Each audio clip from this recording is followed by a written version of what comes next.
manifestants ont été dispersés par les mercenaires.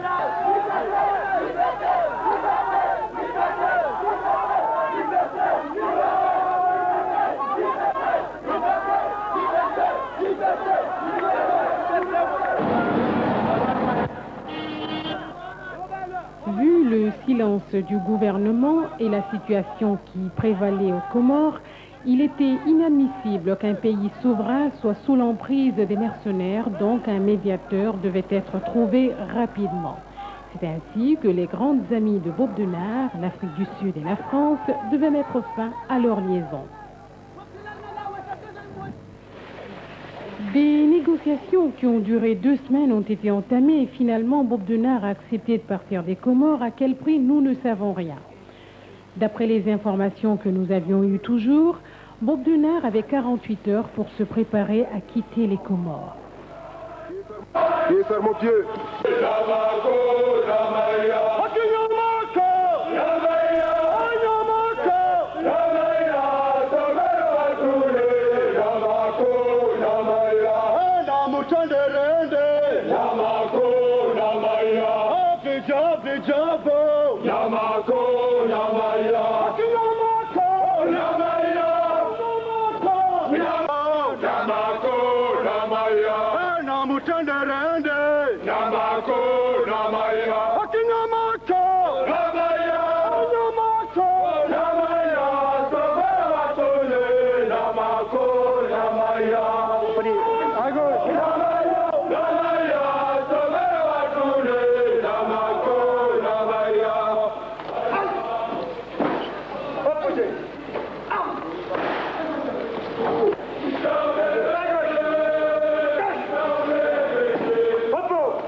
Chef, je suis de base.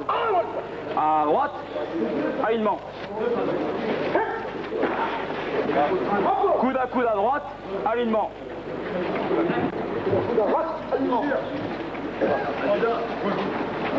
Bonne compagnie. Repos.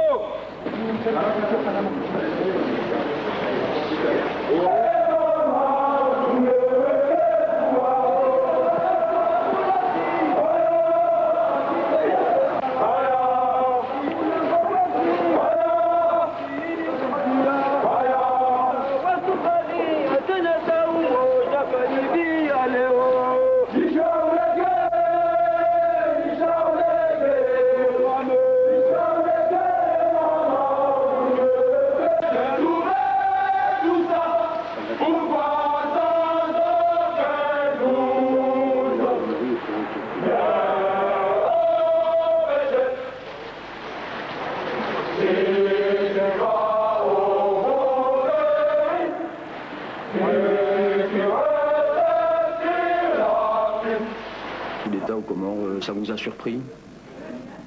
Non, car la situation politique est un peu instable pour l'instant aux Comores, sans aucun doute. Il faut bien voir qu'il s'agit d'une affaire maintenant purement intérieure aux Comores. Les 3 îles de la Grande Comore de Mohéli et d'Anjouan ont déclaré qu'elles étaient unilatéralement indépendantes, et par conséquent, ce qui s'y passe aujourd'hui est une affaire qui ne regarde plus le gouvernement français. L'histoire de la première République fédérale islamique au monde commence par une longue période de troubles politiques marquée par l'arrivée des mercenaires de Bob Denard. Ce sont les hommes qui vous intéressent, je crois que vous en avez en face de vous.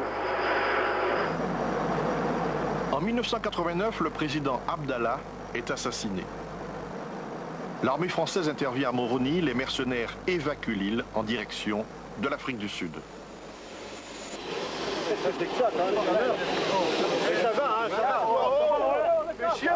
Je pars dans l'honneur. Honorablement, vas-y. Demandez. C'est tout. La France a une parole. Elle a bien plu cette fois. Elle a bien plu. Ah, ça c'est autre chose.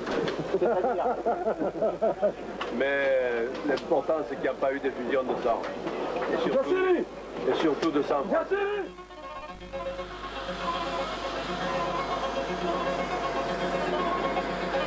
Après le départ de Bob Denard et de sa troupe de mercenaires qui ont si longtemps pesé sur leur destin, voici donc les Comores sur le cap de la démocratie. Mais l'apprentissage risque d'être tumultueux.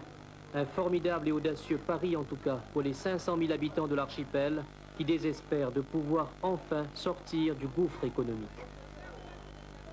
Après l'assistance apportée par la France lors de l'assassinat du président Abdallah, une grande partie des troupes françaises ont regagné leur casernement, mais restent prêtes à intervenir en cas de demande, comme les légionnaires de Mayotte qui, avec les éléments de la Marine nationale basés à Dzaoudzi, répètent inlassablement l'ensemble des cas de figure qui pourraient se présenter.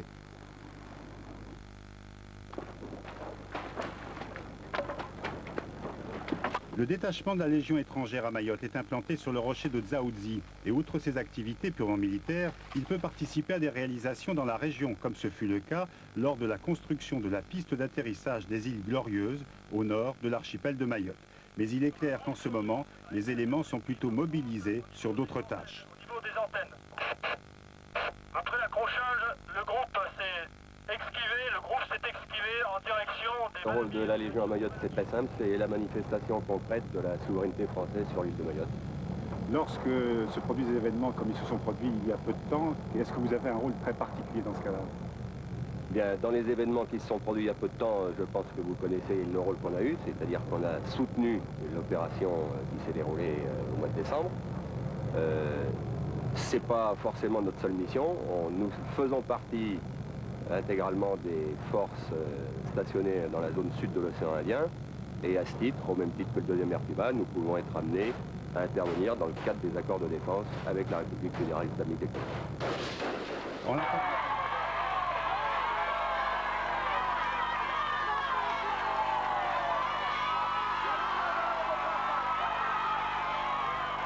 Jamais sans doute depuis leur accession à l'indépendance, voici bientôt 15 ans, les Comores n'auront connu une telle frénésie de manifestations, défilés, discours et meetings.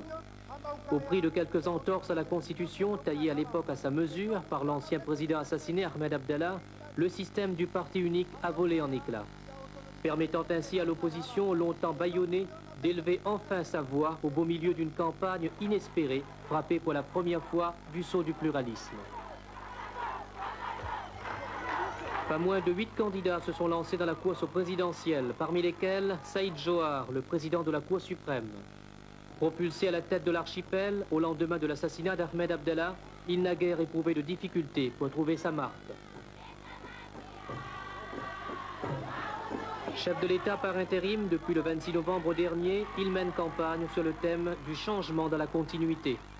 Seulement voilà, bien qu'il s'en défende, Papa Joe, comme l'appellent ses partisans, est accusé par l'opposition de faire cause commune avec tout le clan des notables et affairistes de l'ancien régime qui pèsent encore de tout leur poids sur l'appareil de l'État et les rouages de l'administration. Le scrutin avorté du 18 février dernier a fait encore monter la tension. D'un seul bloc, les candidats de l'opposition sont allés réclamer le départ du président intérimaire.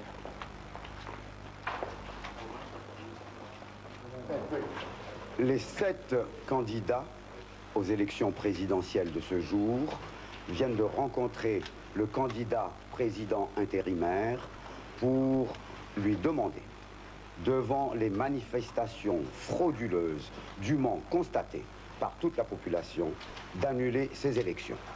Nous lui avons également demandé de démissionner parce que le président intérimaire a failli à sa tâche, à son devoir. Les Comores devaient saisir une opportunité pour enfin retrouver sa crédibilité. Le gouvernement actuel le refuse. Des déclarations qui traduisent bien le climat de confusion qui a suivi l'annulation des opérations de vote. On a même vu cette scène insolite à Moroni. Pour protester contre les irrégularités du scrutin, des jeunes se sont emparés des urnes dans certains bureaux de vote avant de manifester dans les rues de la capitale. Un dérapage qui s'explique sans doute en partie par l'empressement du gouvernement à fixer l'échéance des présidentielles dans un délai aussi court. C'est l'opposition qui a voulu précipiter les choses, réplique le ministre de l'Intérieur. En tout cas, nous allons faire le maximum parce qu'il faudrait quand même essayer de nous repêcher, de montrer aux yeux du public que la volonté que nous avons manifestée jusqu'ici, nous, le gouvernement, je vais dire, nous voulons la tenir jusqu'au bout. Montrer que nous avons la ferme volonté de vouloir tenir des élections démocratiques, des élections libres, et que le Comorien puisse avoir accéder à cette chance qui leur est offerte pour choisir librement et démocratiquement la personne, le magistrat suprême qui dirigerait leur destin. Est-ce que vous estimez qu'on a un petit peu péché par anticipation ou par précipitation pour ce scrutin? Peut-être non, vous auriez pu prendre le temps d'organiser de façon plus régulière le scrutin, matériellement parlant? C'est très possible, mais nous sommes victimes de notre vouloir trop bien faire. Nous avons été sollicités par l'opposition, il y a eu la pression de l'opposition qui voulait que nous tenions les élections le plus rapidement possible. Et comme nous n'avions aucune raison de les retarder, pour ne pas montrer que nous voulions nous tenir au pouvoir le plus longtemps possible, nous avons accédé à cette demande, à cette pression, et on a précipité la tenue des élections. Mais maintenant, bon, je ne décline pas la responsabilité, je l'assume, mais je sais que l'opposition a une très grosse part de responsabilité quant à la tenue précipitée de ces élections. Et nous sommes victimes de notre vouloir trop bien faire. Aujourd'hui, pour le deuxième tour de ces élections, les 280 000 électeurs de Grande Comore, Anjouan et Mohéli devront choisir entre les deux candidats restés en lice, Saïd Johar, le président intérimaire, et Mohamed Taki, l'ex-président de l'Assemblée fédérale comorienne, leader de l'Union nationale pour la démocratie aux Comores. Je crois que les Comores sont complètement détruites. Il faudra les redresser dans tous les domaines.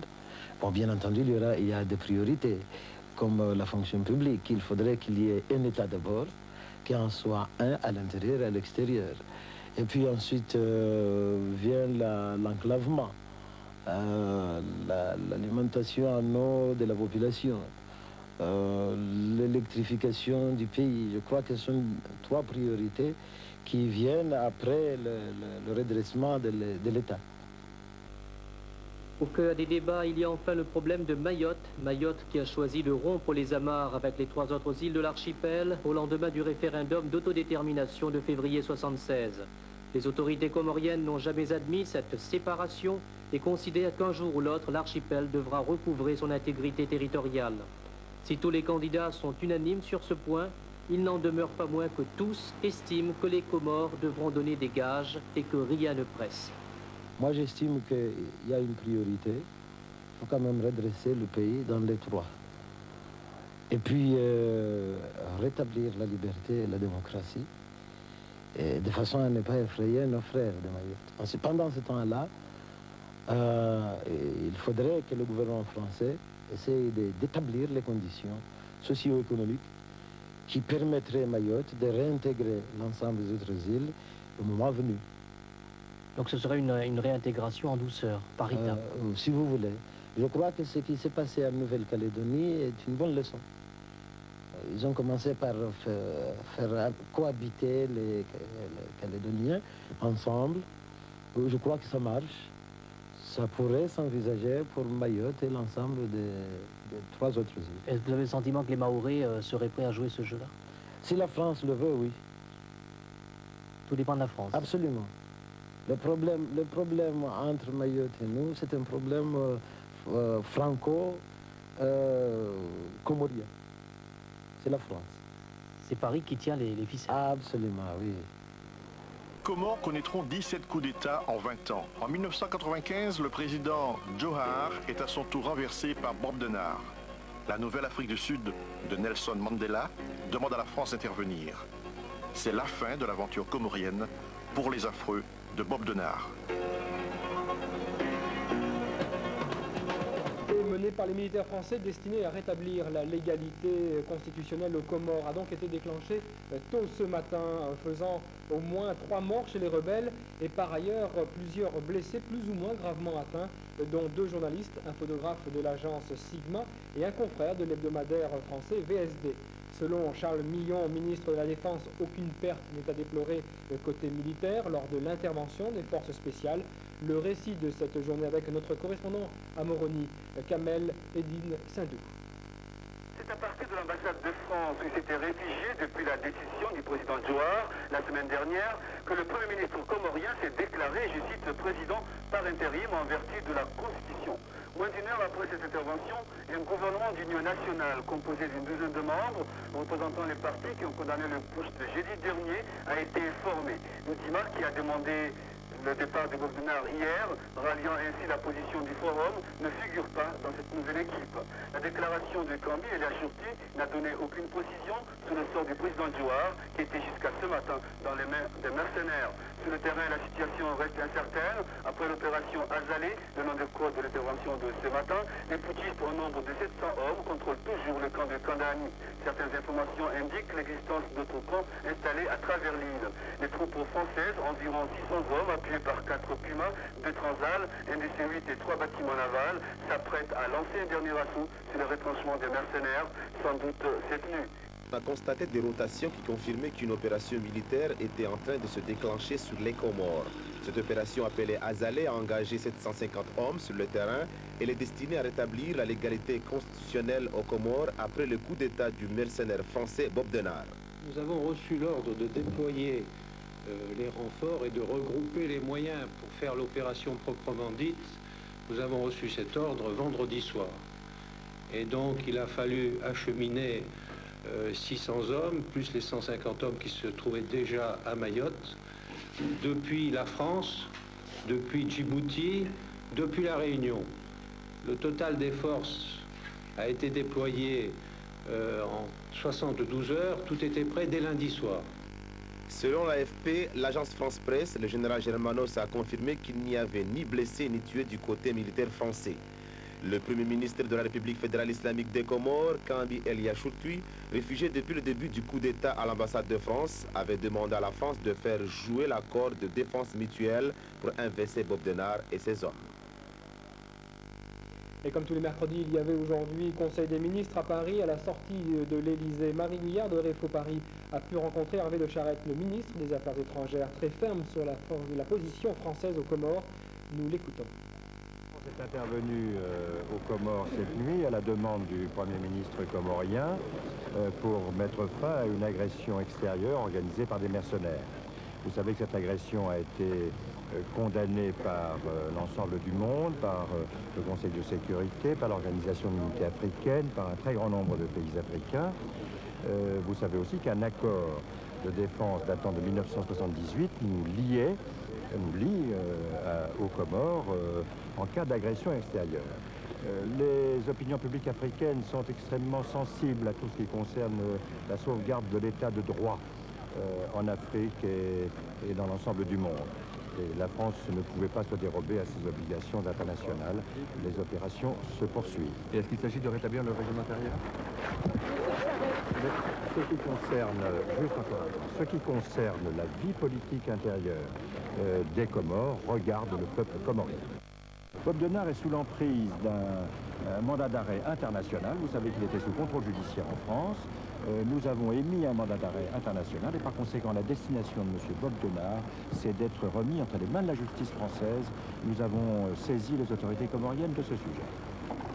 Et puis dans le cadre des questions d'actualité du mercredi à l'Assemblée nationale, le député de Mayotte, Henri Jean-Baptiste, est intervenu cet après-midi pour avoir un éclaircissement sur la situation aux Comores. À la question du député, réponse du ministre des Affaires étrangères, Hervé de Charette.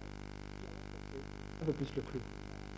Aujourd'hui, nous observons sans mais avec quelle appréhension l'évolution de la situation dans l'archipel comorien.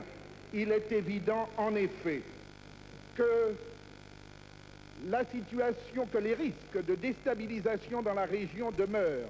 Ils peuvent à tout moment se traduire par des mouvements importants de population et de réfugiés.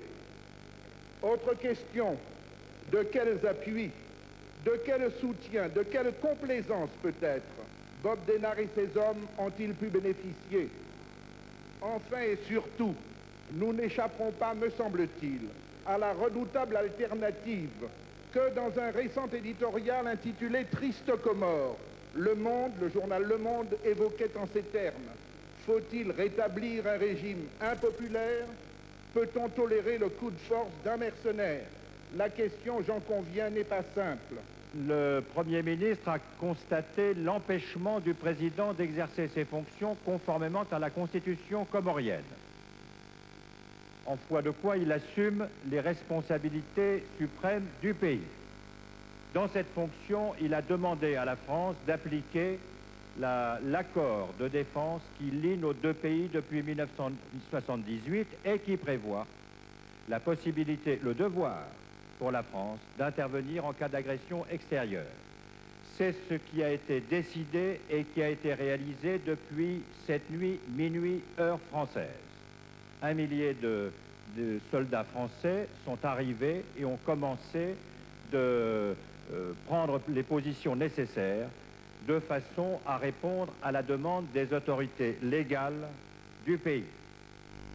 Nos confrères de TF1 ont réussi à joindre par téléphone Bob Denard en direct dans leur journal de 13 h. Même si nous ne connaissons toujours pas ses motivations, ni les raisons qui l'ont poussé à revenir aux Comores, même s'il se déclare comorien de cœur, le mercenaire a apporté un certain nombre d'informations quant à la journée d'aujourd'hui et sur le mandat d'arrêt international pris à son encontre, comme l'a précisé Hervé de Charette il y a quelques instants. Extrait de cette conversation par téléphone entre Bob Denard et TF1. Je pense que M. Hervé de Charette occupe des fonctions au gouvernement français qui lui permettent de prendre des décisions. S'il estime que ce sera à la justice de juger, je pense que là, si le garde des Sceaux avait dit ça, je l'aurais mieux compris. Mais puisque M. de Charette l'annonce, je n'ai pas l'intention de me soustraire.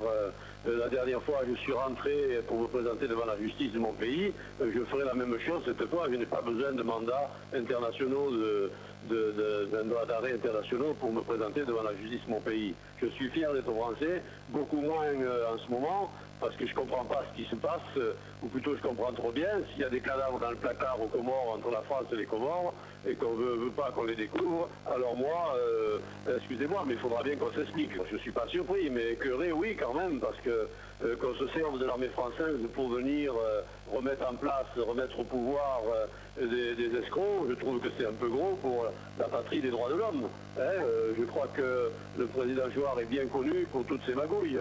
Tout le monde sourit parce que la Constitution ne prévoit pas tout ça. Alors je peux vous dire, je l'ai sur mon bureau, la Constitution, et je l'ai lu. Je l'ai fait regarder par un juriste qui a vu que M. Cambi ne pouvait pas normalement être, mais puisque la France l'impose, les Comoriens l'accepteront, parce que les Comoriens, c'est entre la France et les Comores, avec Mayotte d'un côté, c'est un mariage, comme disait Feu le président Abdallah, c'était le bœuf à 3 pattes. Chaque fois qu'il y a eu un incident, les coopérants français étaient un militaire et ils ont été amenés au camp, ils ont été aussitôt relâchés. Il y en a un qui a eu un malaise cardiaque et aussitôt notre docteur l'a soigné et l'a conduit à l'ambassade de France. Non, je ne vous dis pas de parano, nous sommes des soldats nous aussi, même si nous sommes des soldats de fortune. Par ailleurs, le général Germanos, chef du cabinet militaire du ministre de la Défense Charles Millon, a assuré que les services de renseignement français n'étaient pas au courant de la préparation du coup d'État mené par Bob Denard. Du côté de l'ambassade des Comores à Paris, cette fois, tout ceci a entraîné une réaction sur le terrain plus politique. On est à 5 mois des échéances présidentielles. Ce coup avait pour objectif aussi d'entraver, de bloquer le processus démocratique en cours et d'imposer un régime dictatorial, mercenarial, qui serait à la solde de je ne sais de qui, peut-être à la solde de M. Bob Denard. Et ce qui est curieux, c'est qu'il y ait des hommes politiques comoriens de l'opposition qui ont prétendu, comme quoi ils étaient des démocrates, qui ont quand même essayé de jouer avec le feu. Bob Denard était au Comore. Il a servi M. Ahmed Abdallah et il a fini par le tuer. Et ces gens-là qui ont voulu jouer encore avec le feu, nous, on s'étonne. On s'étonne vraiment qu'il y ait encore un Comorien qui a vu tous les massacres que Bob Denard a fait au Comore, tout le mal qu'il a fait, toute l'humiliation qu'il a infligée au pays, et qu'ils essaient encore de jouer avec lui. Dans un communiqué de presse, l'ambassade des Comores à Paris se félicite par ailleurs de l'intervention militaire de la France en accord avec les engagements bilatéraux pris en 1978 et exprime, je cite, son soulagement et sa gratitude envers la France. À Mayotte, à présent, il nous a paru intéressant ici à la rédaction de recueillir des réactions. Nous commençons par le président Bamana, ami intime du président Johar. Il fut en effet son premier directeur d'école lorsque celui-ci était instituteur. Je ne pense pas, ça n'engage que moi, qu'ils vont le remettre en scène. Je ne le pense pas. Parce que celui que j'ai vu à la télé hier, Mohamed Taki, était le candidat malheureux contre Johar. Et il est passé à Mayotte avant d'aller à Métropole. Il m'avait dit, j'avais gagné les élections, on m'a volé et je me vengeais un jour. Ce qui se passe au Comores me rend malheureux. J'ai connu, j'étais député là-bas des années et des années, une population affable, très courtoise. J'ai connu tous les anciens là. Ils sont de ma promotion, Taki et les autres. Hein? On s'amusait comme des petits fous à l'Assemblée territoriale, n'est-ce pas, à Moroni, comme à Fombouni, partout. Et voir ce qui se passe maintenant, avec, pour moi, aucun espoir de rétablir la situation. Pour ce qui concerne Johar, ma crainte, moi, c'est que lorsqu'il sera vraiment encerclé à Kandani et tout, il ne quittera pas les lieux comme ça. Il supprimera mon directeur. Il le supprimera. Ces gens-là n'ont pas de cœur. Mon sentiment d'abord, c'est que les autorités françaises on a l'impression qu'ils déclarent une chose et font exactement le contraire. Pourquoi est-ce que la France a finalement décidé d'intervenir? Probablement, enfin je ne m'avance pas beaucoup, hein, probablement parce que les événements ne se sont pas déroulés tels que l'escomptaient les autorités françaises. Dans l'esprit des putschistes, les mercenaires devaient quitter le pays une fois leur besogne accomplie. Or, on constate que non seulement ils ne sont pas partis, mais ils ont même appelé des renforts. Deuxièmement, il y a l'accueil de la population. Probablement, les putschistes espéraient que Bob Denard allait être accueilli en libérateur comme en 1978. Or, c'est juste l'inverse qui s'est produit. Et puis, il y a également les réactions internationales. La France intervient, selon vous, c'est pour faire quoi? Pour libérer Johar, pour le remettre au pouvoir? La France devra tenir compte de cette position, aussi bien des partis du Forum que de l'opinion publique en général, qui ne veulent en aucun cas un retour de Johar au pouvoir. Tant que la France essaiera par tous les moyens de contrôler tout ce qui se passe ici, il n'y aura jamais de stabilité. Ouais, pour être tout à fait complet, sachez que nous avons également sollicité une réaction du RPR. Le monsieur Mansour Kamardine est actuellement en mission à l'île Maurice. Ismaël Saïd Pambo, bonsoir. Même si nous sommes physiquement donc coupés du théâtre de ces opérations, on peut en tout cas déjà tirer ce soir quelques enseignements de la situation. Alors, ce qui se passe aujourd'hui, est-ce que c'est comparable à la situation que nous avons déjà connue en 89 ? Eh bien, certains observateurs trouvent dans ce qui se déroule actuellement à Moroni un bis repetita du même scénario qu'en 1989 et qui avait occasionné le départ, souvenez-vous, de Bob Denard et ses proches collaborateurs. Or, la situation qui se présente aujourd'hui est diamétralement opposée, en tout cas différente. En 1989, pour être tout à fait clair, il y avait une armée régulière et tous les partis politiques exigeaient le départ des mercenaires après l'assassinat du président Ahmed Abdallah Abdelrahman. Il y a eu une négociation entre la France et les mercenaires. Bob Denard était parti. Mais qu'est-ce qui se passe aujourd'hui? Au lieu d'une armée régulière, c'est plutôt des rebelles qui se sont ralliés aux mercenaires, tels que le capitaine Combo et ses hommes. Par ailleurs, la configuration politique, elle aussi, est différente. Alors qu'en 1989, l'ensemble des partis politiques désavouaient Bob Denard, aujourd'hui, au contraire, un certain nombre d'entre eux, notamment l'UNDC, l'Union nationale pour la démocratie aux Comores de Mohamed Taki, et le parti Chouma de Saïd Ali Kemal, se sont mis avec les mercenaires. Bref, le scénario d'aujourd'hui, loin d'être une répétition de l'histoire, ressemble certes aux événements de 89, mais il faut rester très prudent. Les deux événements sont similaires pour la forme, mais très différents pour le fond. Ismaël, le Premier ministre français Alain Juppé avait déclaré la semaine dernière que la France n'interviendrait pas. Elle l'a fait, alors pourquoi? Eh bien, pour trois raisons, Dominique. La première, l'intervention de la France a été déclenchée à la demande du Premier ministre Kambi Eliashoutoui en application de l'accord de défense franco-comorien du 10 novembre 1978, comme l'a rappelé à juste titre d'ailleurs le ministre des Affaires étrangères, Hervé de Charette, nous l'avons entendu. D'autre part, la France ne voulait pas laisser croire qu'elle manipulait Bob Denard et s'en est démarqué complètement à travers du reste de cette intervention. Charles Millon, de son côté, ministre de la Défense, a annoncé que Bob Denard sera jugé en France pour ses actions aux Comores. Et enfin, troisième raison, la France voulait réaffirmer sa détermination vis-à-vis des autres pays africains dans sa gestion des affaires étrangères. Enfin, le rétablissement donc apparent peut-être en cours de l'ordre démocratique aux Comores est-il de bon augure pour le bon déroulement des élections présidentielles prévues dans quelques mois? Eh bien, la déclaration qui nous est parvenue par télécopie du reste à l'AFP, l'agence France Presse, il a nommé le Premier ministre comorien, Kambi Eliashoutoui, a nommé par décret M. Atoumane Bouanaïssa, secrétaire général du gouvernement.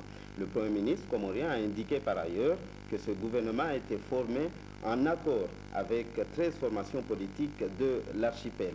Il faut également préciser qu'on attend de lui qu'il organise dans les prochains mois des élections présidentielles démocratiques et libres, bien entendu.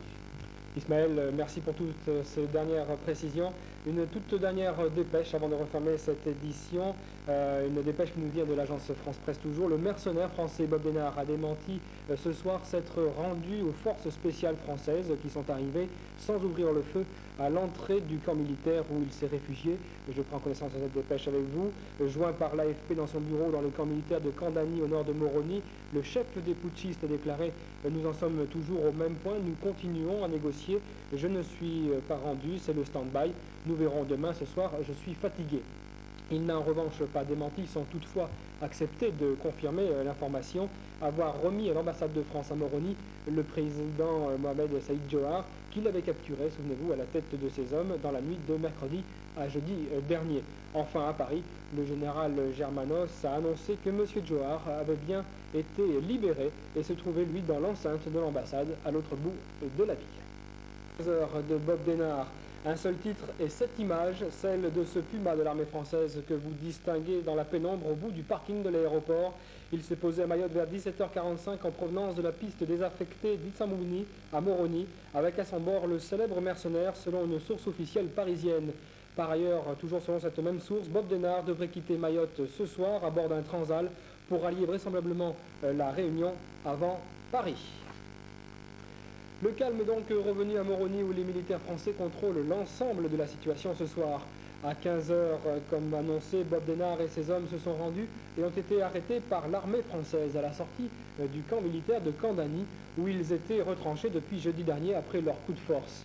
Les détails de cette journée et de cette reddition avec notre correspondant sur place à Moroni, Kamel Edine Singou. Le dernier baroud d'honneur de Bob Denard a pris fin cet après-midi aux Comores.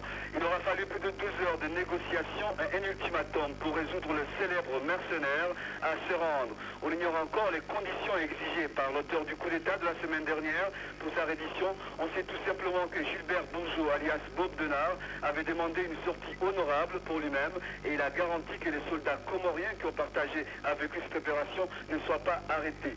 Pour la première condition, Bob Denard a quitté le camp de Kandani sans menottes. Le général commandant l'opération Azalé est venu lui-même récupérer le mercenaire, parti donc à bord d'un hélicoptère Puma. Les autres insurgés ont été conduits vers d'autres camps encore non précisés. Pour l'instant, aucune déclaration n'a été enregistrée de la part des autorités politiques.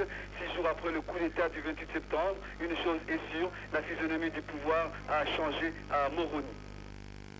Le Premier ministre comorien et président par intérim autoproclamé Kambi Eliashoutoui a réaffirmé aujourd'hui à la radio comorienne l'octroi d'une amnistie totale à tous les soldats comoriens qui s'étaient ralliés au coup d'État du 28 septembre.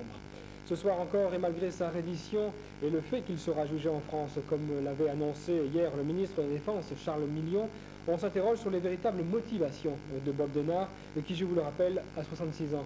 Patrick Poivre d'Arvor a essayé dans son journal, en direct, d'en savoir un peu plus sur cette fameuse dette d'honneur du mercenaire. Nous les écoutons. Je me souviens de notre dernier entretien lorsque nous nous étions parlé, c'était le 5 avril 1993. Vous nous aviez dit à ce moment-là, c'est fini pour moi, je ne vais pas reprendre de service, j'ai 64 ans, c'est le temps de prendre ma retraite. Et finalement, vous n'avez pas pu vous empêcher de retourner sur le terrain. C'est pas aussi simple que ça. Quand on sort de prison, on se dit qu'on n'a pas envie d'y revenir. Et puis ensuite, on est pris par ses engagements, on est pris par une dette d'honneur. Et je crois que ça, il faut la payer. Maintenant, je vais la payer, bien sûr, mais voilà, je n'ai pas de regret. Sinon, je serais resté chez moi. Je crois qu'il y a des choses qu'on ne peut pas... en être. Alors bon, voilà. Qu'est-ce que vous appelez dette